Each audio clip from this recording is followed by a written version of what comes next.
This is r/Am I the Butthole, where OP bans a relative from their house after they sell their furniture while they weren't home.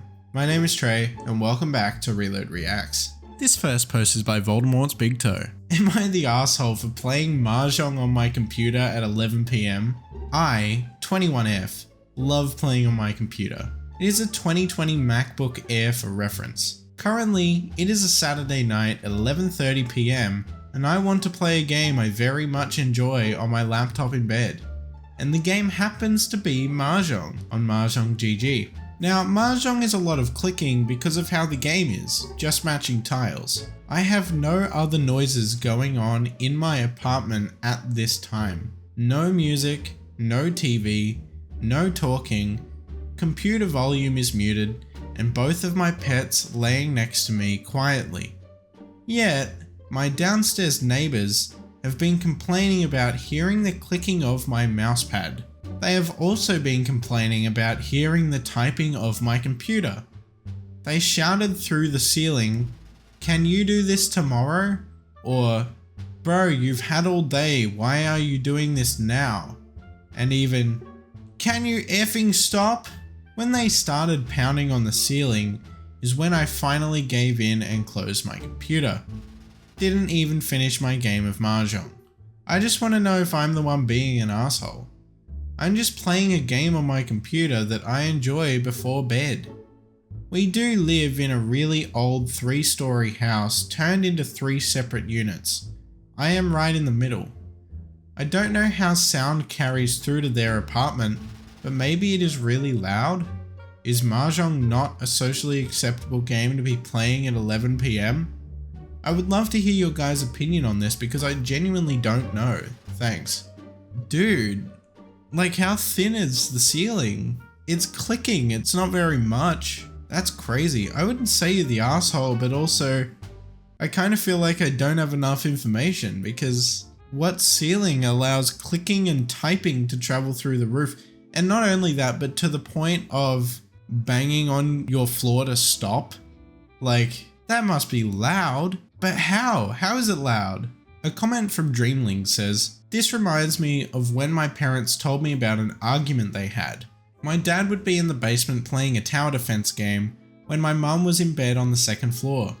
She yelled at him for the noise and he couldn't believe she could hear him because there were 2 floors between them. Turns out that the noise was coming up the heat vent. The vents were lined with metal, so the sound bounced up and was just audible enough to be annoying. I experienced something similar when I had an attic apartment, 3rd floor, and a vent connected me to the 1st floor kitchen of a different apartment. Not only could I smell their cigarettes, but I could hear them talking, but not well enough to eavesdrop, just enough to be aggravating since it was my bedroom. I checked to see if there's a vent near your bed that could be carrying the noise. If so, blocking the vent while playing might solve the problem. Yes, good idea. Good idea, didn't even think of vents and pipes as well. That's actually also a good idea. It could be one of those. That makes a lot more sense as to why clicking would be loud enough to annoy someone to that degree." This next post is by Throwaway Maury Eel. Am I the asshole for telling my sister that everyone thinks she's greedy and inconsiderate? Oh boy. I, F23, went out for lunch recently with my sister, 24F, Casey, and we were discussing an upcoming sibling trip. I made a joking comment along the lines of, "Maybe you should cover my plane ticket since you've never paid for a single time we've gone out to eat," and she got pissed. For context, Casey truly has never paid for food during an outing. She never reciprocates when someone buys her something just because. She never offers favors, never offers to help when someone says they're in crisis, and only runs errands for people when she'll get flack for not doing so. She asked me to use my food stamps on her groceries while I was homeless. She'd been living rent-free with our dad, saying she was broke, and it took me years to pry it out of her that she had never dropped below $600 in her bank account at that time while I was close to penniless. She's just always been this way. After my joke, she went off on me for how bitter and money-minded I've been lately. I told her I'm not money-minded. She's just never offered to reciprocate when someone has spent money on her. She angrily replied that my actions were voluntary and that I was being transactional for expecting her to do something for me in return.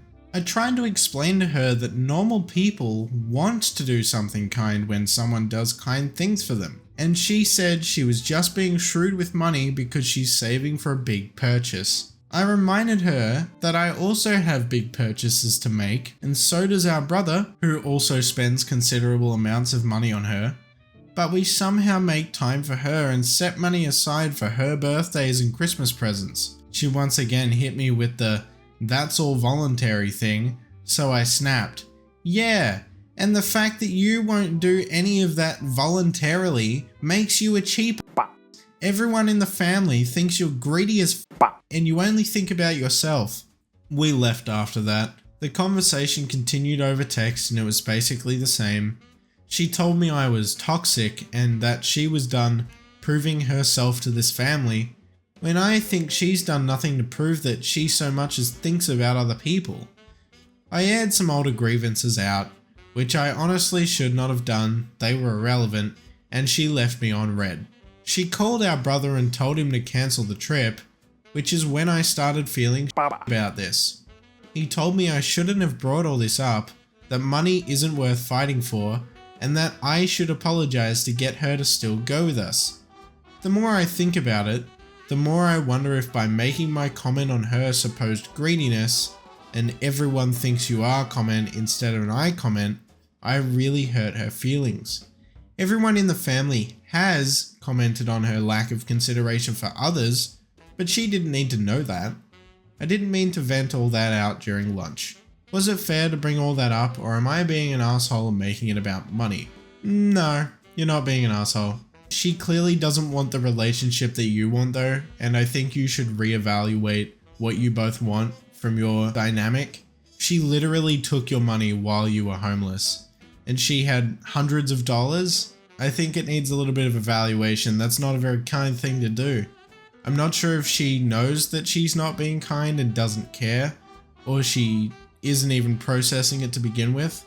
Either way, really needs to be reevaluated, and it's a good thing that you brought this up, because some people just don't know how they are until other people tell them. That streak was annoying me. This next post is by Dry Chapter. I, F26, broke up with my ex/daughter's dad, 25M, 3 years ago. We were together 5 years, had our daughter, 6F, after 2 years together. Good co-parenting, and don't really talk about anything outside our child. He's been dating fiancée 25F for almost 3 years. He didn't tell me about him dating her, my 3-year-old did, by the way. Things changed, the fiancé announced their engagement. I only knew because I saw it on her social media. She and I have been friends on social media for over 10 years, but X and I aren't friends. Right before this, he told me that he could not financially support his daughter for a while. He pays child support, but we've never gone to court. He told me it was because he was moving into a new job field. I said that's great and fine. Days later, I opened my social app to see an expensive looking ring. I was annoyed, but things were civil, so I said nothing. Fast forward a month later, his mum texted me to say she would take our child on his days, but not all of his days. He texted me after to say that he was busy.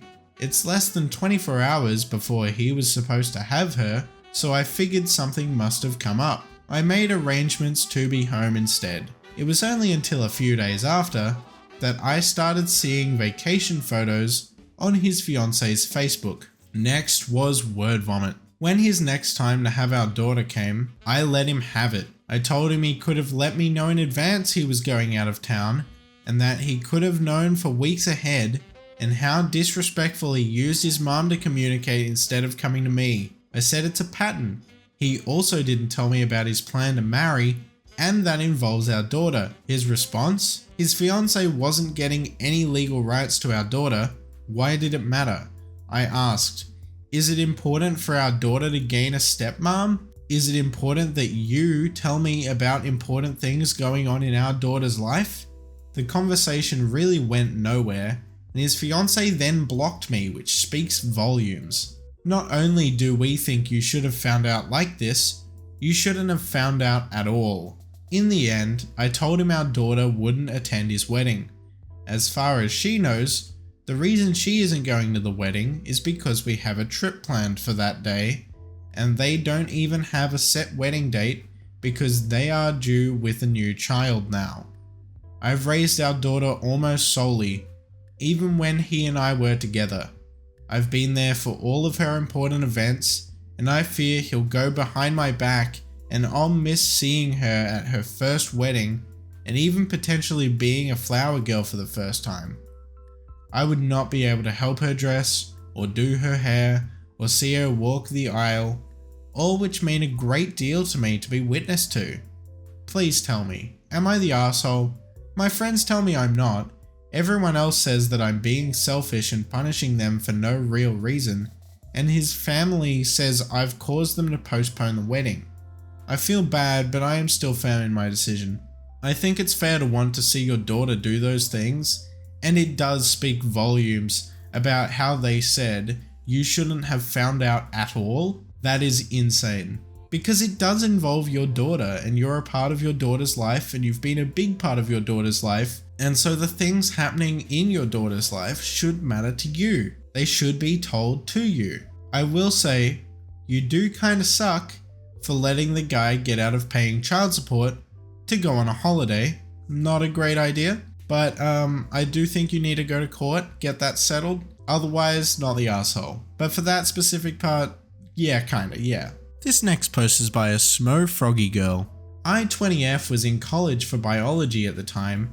However, I love art, so I minored in it. I later changed my major. But for the sake of the story, I used to be a biology major. This was an introduction to drawing class and multi-mix media, and I was so happy in it. Every single time I was drawing, I was in my own little world doing what my heart desired, and I loved it. Now on these projects I would do well, all things considered. People would regularly come up to my earpiece and ask me how I did certain things so they could incorporate it into their pieces. People would ask me about my art styles and my shading, and I would get constant compliments, which made me happy and very appreciative. Now in every single art class, you have to have a critique, and we would have classified critiques where our professor would show everyone your art. However, many people would try to critique your art, but if you got too many compliments or weren't getting enough critique, the professor would go more in depth about his rebuttals, always in a kind manner. When it came to me, people would tend not to critique too heavily. I would get constructive criticism, yes, but a lot of my pieces were met with compliments, teasing me about not being an art major, and overwhelming positivity. Now this is where the person I was talking about comes in the title, saying that they have it out for me. I'm fully aware that I need critique to grow, and it makes me happy to get it, and I love getting it. However, this person would always find ways to critique me specifically. She would always have something to say about my pieces specifically. Like literally no joke, it would get through 3 people complimenting me, and she would go closer to my piece to find something wrong with it. This person was also not an art major. I found that she was very distant towards me, even when I tried to give her positive reinforcement on her art, and at first I thought I did something wrong. I never quite asked her if I did something wrong, but we remained too distant nonetheless. It got to the point where she didn't want to sit near me and went to the other side of the room. I quite literally watched her face shift every single time somebody complimented me during a critique. Am I weird for thinking that she doesn't like me? I still think I might have done something wrong. Maybe a bit of jealousy because they aren't getting those compliments that you're getting. I don't think that you did it. I think it's just because you guys have different ways of expressing yourselves, and unfortunately they're getting the worst end of the stick. I think that's what's happening, especially with how they said that if someone compliments you, they get upset or their face shifts, and also that they move to the other side of the room. Like, man, this could be a good friendship, but they need to communicate with you, you know? Because you could build each other up instead of them trying to tear you down. It would be beneficial for both of you if you just talked. I kinda like this comment here. I'm trying to figure out why you think you're the asshole in this situation. Why are you posting here? I think they feel quite bad, and people usually relate the two in their head from feeling bad to being a bad person. It's not necessarily the same, but people like to relate the two a lot. This next post is by Plinky Dev. Okay, so just for some setup, we seem to be in a pharmacy. We seem to be in a pharmacy line. I think that's where we're at. A guy queuing in front of me got his medicine and in my opinion should leave at that point. But no, he waited around like he wants to strike up a friendship right there. Then I get talked to about my meds with the pharmacist and this customer listens in, interrupts, he starts giving his advice on medicine I am taking like he tried it before. A part of me thinks this is a private conversation. I would never think of getting involved in another person sorting their meds out. Another part of me is seeing how maybe he was trying to be helpful, but why? I have the pharmacist. Anyway, I tell him no one asked him anything and it's none of his business, and he goes ballistic. I just wanted to gather my pills in peace. Oh my god, I know people like this. The comments are saying that this is a mansplaining thing. Maybe it partially is. I am a man after all, but my god, I know people like this. This applies to everyone. Some extroverts just really think that they can help everyone all the time and they don't stop, and it's really meddling and overbearing, but they don't care because they just see, oh, I know stuff. They mustn't know the stuff that I know, so I'm gonna tell them my stuff and maybe I'll do some good. I've learned that some people are fine with this and some people really don't like it, and I am one of those people that really don't like it. But a lot of people are quite neutral to this. I think with meds it's a little bit different, it's a little bit more private. They probably shouldn't have done that. I'm gonna say you're not the asshole, obviously. But this doesn't just apply to meds, this is a really common scenario. People do this a lot in any scenario. If you're talking about something in a store or in a restaurant or something, there are people that will just go up to you and say, oh, I know what you need. You need me to talk to you about my experiences. Did you ask? No. Does it matter? No. Do I care? Not really. So no, I don't think you're the asshole. I just think a lot of people are like that, and it's really frustrating to deal with that all the time, especially as an introvert. I'm so sorry, OP. And they should have minded their own business. I totally agree with you. This was r/am I the asshole. If you enjoyed this, make sure to go check out some other videos on the channel. And also make sure to go hit that subscribe button as I post new Reddit content every single day.